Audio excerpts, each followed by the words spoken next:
You can also add in subfolders and files within a folder. To do that, click on the folder that you wish to add a folder to or a resource to. If there's no already existing files in that folder, you'll see this screen here where you can select Create File.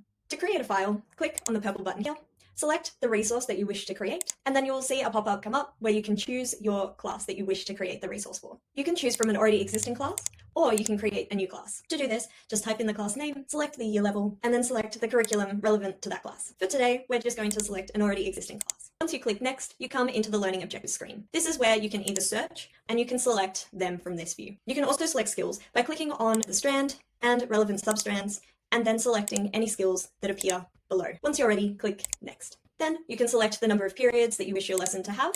And finally, you can select a lesson theme.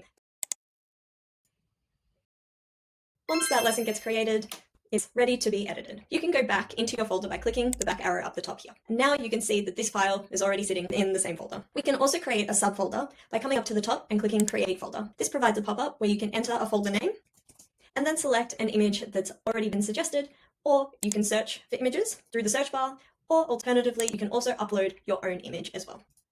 Once you click Create Folder, you'll see the folder appear immediately. You can also duplicate resources. Hover over the resource that you wish to duplicate and click the 3 dots here. Then come down to Duplicate and click on there. Once again, you'll receive a pop-up, and from here you can select an already existing class that you wish to duplicate the resource into, or create a new class. When you're ready, click Duplicate.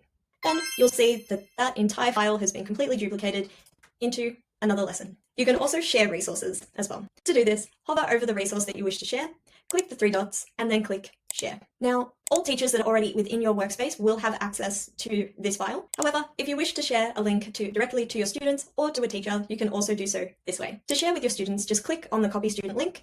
As you can see here, I can't make any changes. However, I can still view all parts of the lesson plan. If I'd like to share with other teachers, this provides an editable view of the resource. The teachers can then make edits to in order to suit their particular class.